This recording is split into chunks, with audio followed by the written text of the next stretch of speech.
Hello,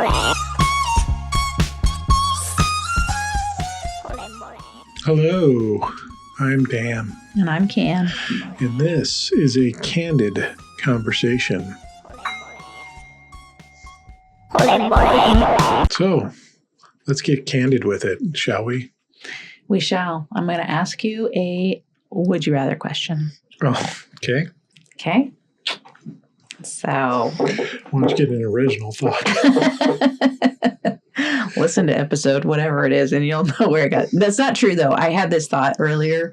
I was like, I'm going to start with would we rather sometimes. Okay? So, you know what? You can just shut it. The proof is in the recording, so. All right. I'm going to ask you a couple.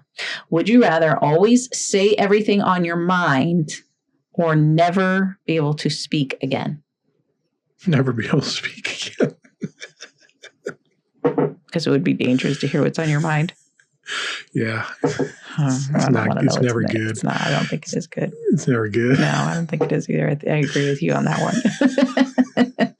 I probably would too. Because could you use sign language or is that considered speaking? We're going to consider it speaking in this. Who says? You're not the boss. Wow. Deconstructed Candy's a bitch. Oh, wow. So if I'm the boss, I'm a bitch? You're a boss bitch. Okay. Got it. Got it, Dan. It's a compliment. Dan, you just exposed your own reasoning as this is why terribly flawed. I'm done. No more talking for me. See, I said what was on my mind.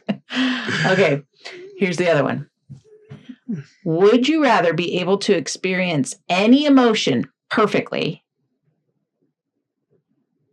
but only one at a time? So you can never experience, and you can only really, I don't like this question, because this is not possible. How about this one?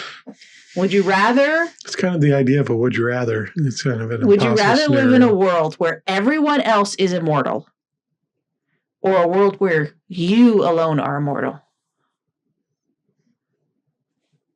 That's a good one. I'd say everyone else. So you just know that they're going to go on and you're not? Yeah. I don't have to deal with grief of loss and all that. Oh, that's true. Yeah. So if you're immortal, you'd always have relationships. That's true. But you'd have tons of relationships, but you would have a lot of loss you would have to deal with. Mm. That one's really sad, but it would be... See, I think I would go with the first one too. I brought the energy down. You did. You're Debbie Downer. Danny Downer. Danny Downer. So. All right. Oops. I think I lost you off the screen. Hang on. There you are. What? I get on the screen and you're like this. Hey. Big head. Okay. Give me some mayonnaise. Dan, stop talking. See, again, I'm proving. That's why you did that one on why would you rather. Okay. All right. Today I wanted to talk, and we've probably talked about this recently, but we kind of had another situation with the child. Life. Yes, life. And I just am really, this week I've really felt kind of, for lack of a better word, proud of ourselves for how much better at parenting we've gotten. Bride comes before the fall, Candy. Not arrogance, like we're getting more skilled at parenting, right? Yeah, great. This one's about done. Perfect. I know. On the tail end of number 5, but we're still parenting. We still parent the other ones in just different ways, right? Yeah. But we're learning how to parent them too in different, because parenting takes a whole different look when it's your adult children. You're not a parent really anymore, but they still come to you for some wisdom and stuff sometimes. But we learn from our kids, right? Mm-hmm. Our kids change us in a lot of ways. I was just kind of wanting to ask you. We learn as much from them as they learn from us. Probably more from them in a way. They kind of push us to grow if we let them. Huh? A brink of sanity. Sometimes that is true. But I wanted you to kind of share your thoughts on the comparison from parenting for you before, deconstruction and after. So you want this to be a real short episode? Do you think it's the same? No, it's different. Okay. Is that all you're going to say? Yep. Don't want to say what's on Can my you, mind. can you think of ways that... Okay, and it doesn't really have to be before deconstruction, after deconstruction, because I think we've just grown as parents in general. So I think we're not perfect at it. I'm not saying we're perfect parents at all, but we are way different. I'd say is more absentee. Yeah. I kind of let you do a brunt of everything. I did a lot of the parenting when they were younger, yeah. Yeah. And that was always a point of contention was you get to be the fun guy that comes home and plays with them and wrestles with them and tickles them. Then I got to be the parent. Well, and I also had to be homeschool teacher, and I really did not like that. I wanted my kids to just see me as mom and not teacher too. That bothered me for a long time, yeah. So I think that was a big change in things. And I was more of, I don't know, the authority, I guess, just pre-described authority. So because you were the man, you had to be in that position. Yeah. So Dad said, yeah, and that's how it's going to be. That's the law. Yeah, that's true. And I would use that sometimes. Like, well, we'll see what Dad says. Well, that's what Dad said. That's what we got to do. Yeah. And now it's different. How? I'm more involved. Probably not as much as I should be. But more than what I was. No, I wouldn't say as you should be. You're as involved wherever you're needed. When you're needed, you're there. Yeah. Right. They don't need us as much. They're doing a lot on their own. Yeah. Because they're older. They're not little. So more involved in it and with them. Still got work to do. But you're doing it. Yeah, just more present. Yeah, you're more present. You're more available. Yeah. Emotionally available, I think is the big thing. Because before it was, I mean, now, do they naturally open up emotionally to me first? Yes, naturally, but that's because I've been that space, right? And when they do, they're not afraid to say, like I say, okay, we've had this conversation, so now we'll bring Dad in on the conversation too. Yeah, they still have fear to bring it up. They do. They get nervous to bring it up to you sometimes. I don't know why. But it's I'm a some very program. comforting person to come to and talk to. You are, but you don't. Tell me, what's going on? I'm scared. It's not your look. If that's what you think it is. It's not your look. It's partly that you're so goofy a lot of the time. It's hard to like be that, show you them that serious side of them, you know? So that's part of it. They don't necessarily, they're still feeling out whether you're safe to like, will you just joke it away or will you be able to like really work through something with them? So I think that's part of it that you're kind of learning and they're learning at the same time. So I just think it's good because you're a dad that's emotionally available.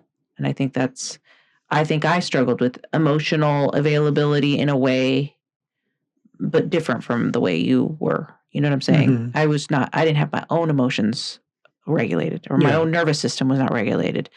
Nor was yours. Yours was just in the opposite direction of mine. Yeah. But I just think not having this pre-described way of parenting that this is how it goes has made it so much more like we have to think.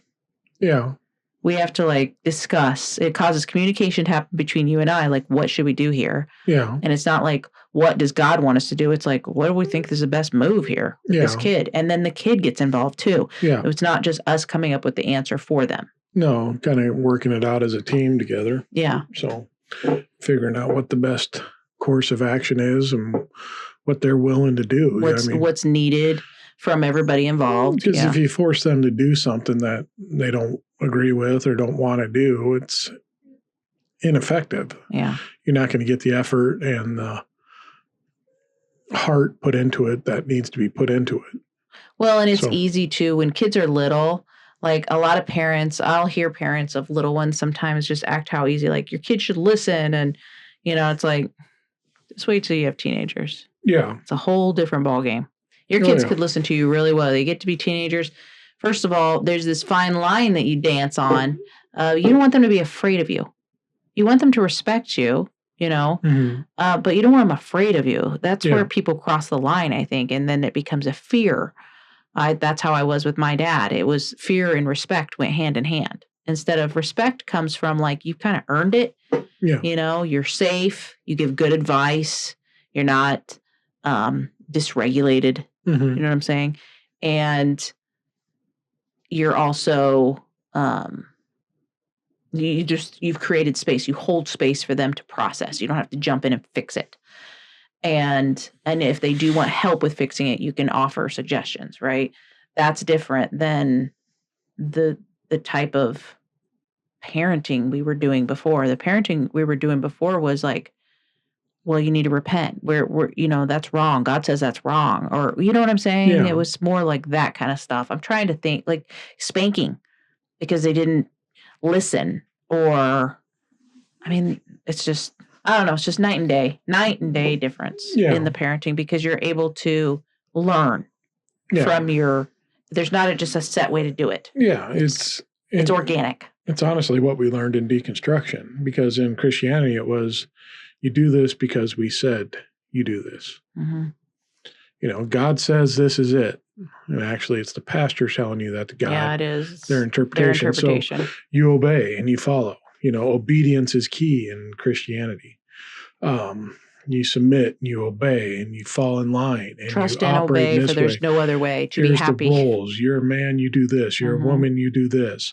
This is everything that's going on. If you're a kid or like, and then we teach that to children when they're young, like boys don't paint their fingernails, girls don't wear, you know, girls don't play with trucks, boys don't wear dresses, you know, which are all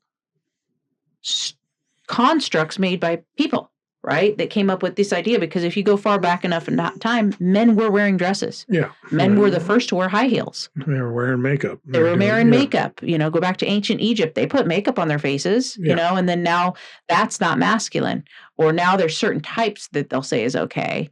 Mm-hmm. But I mean, they were wearing like necklaces and jewelry and, you know what I'm saying? And now it's considered not masculine. And so,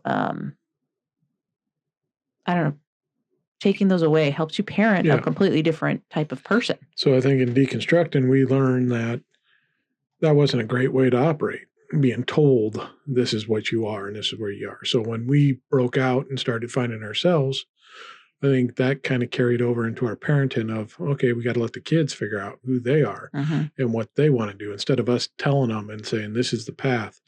You're going to do this. You're going to obey us up until the age of 18. Then you're going to find a partner. You're going to get married by 20 and you're going to start having kids by 22. We were never that rigid, but there are some parents that are. But our struggles were more like, I think for you, it was sports. Yeah. You know, it's still, that's something that it was deeply ingrained with you that that's a valuable thing to do, right? And so if your kids pull out of those things, it's that's a struggle that you kind of it's a trigger a little bit, you know, and you have to battle with that. So, I mean, the same thing in a lot of ways with the girls, like they're not really girly girl types of girls, right? And struggling against that image that's pushed at us that girls should be very, very femme, you know?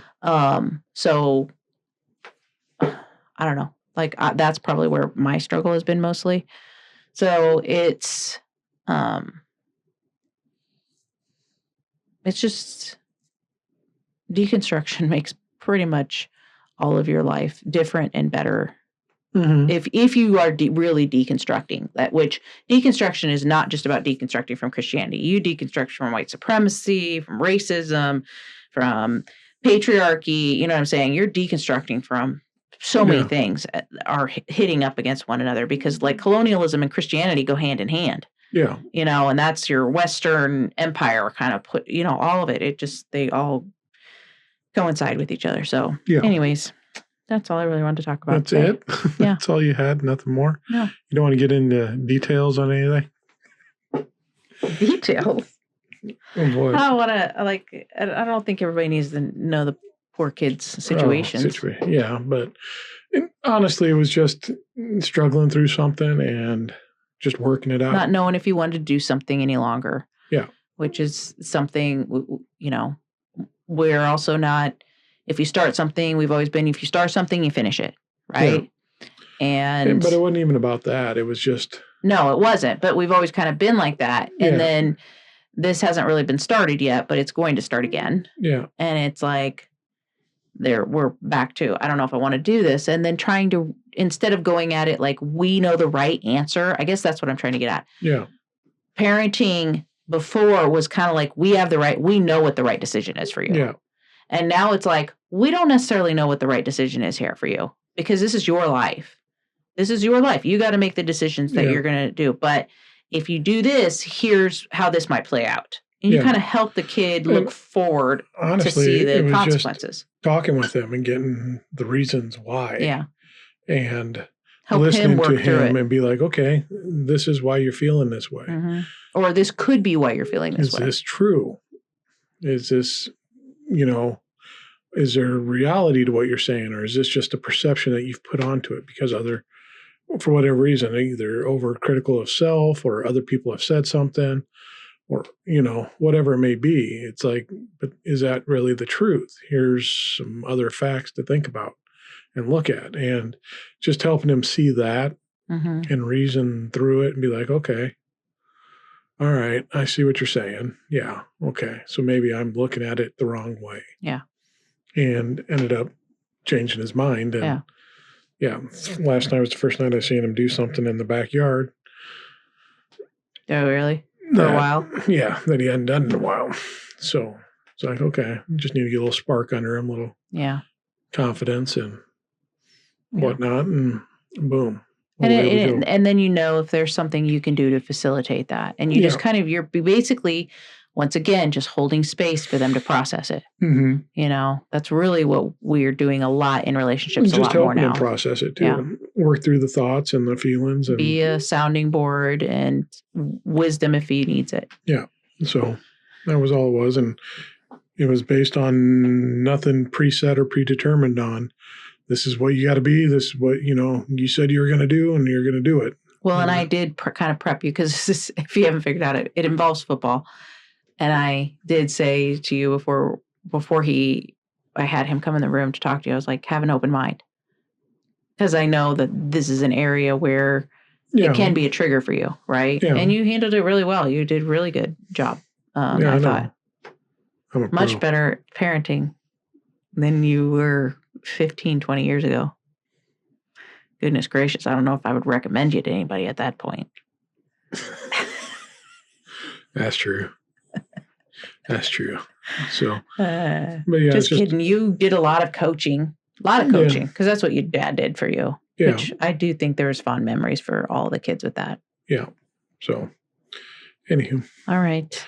That's all. Well, give us 5 stars. We'd appreciate it if you listen on a podcast thing. If you're on YouTube, hit that like, smash that subscribe. We'd appreciate that. Go to danandcan.com. Check out all things that we're doing. And yeah, everything we got on there, all of Candy's thoughts. And you stopped saying candy jar. You ever notice that? You didn't like it. No, I don't care if you say it. You got on my ass. When did I say I didn't like it? You're like, stop saying that. It's inappropriate. As a joke. You're like, you keep telling people again. Did you hear the one where I said maybe I should put a jar on there? Yeah, I did. That was fine. The one that came out today. But then off air, you're like, you keep saying that candy jar thing, and it's inappropriate. People trying to get into the candy jar.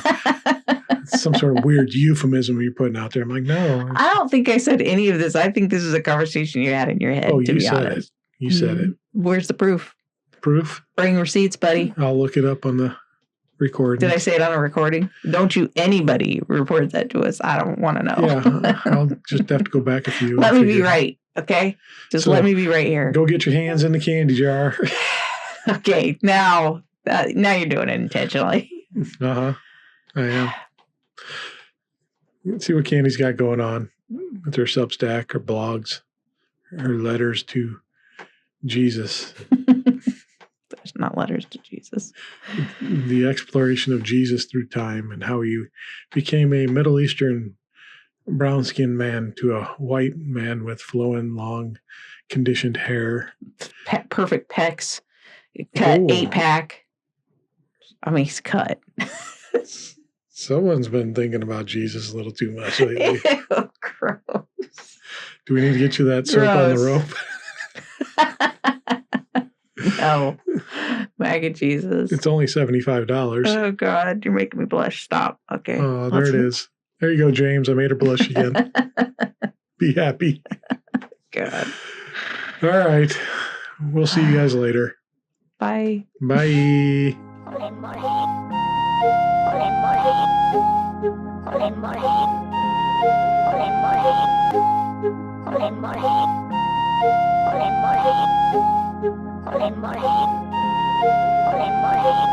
Really, Dan?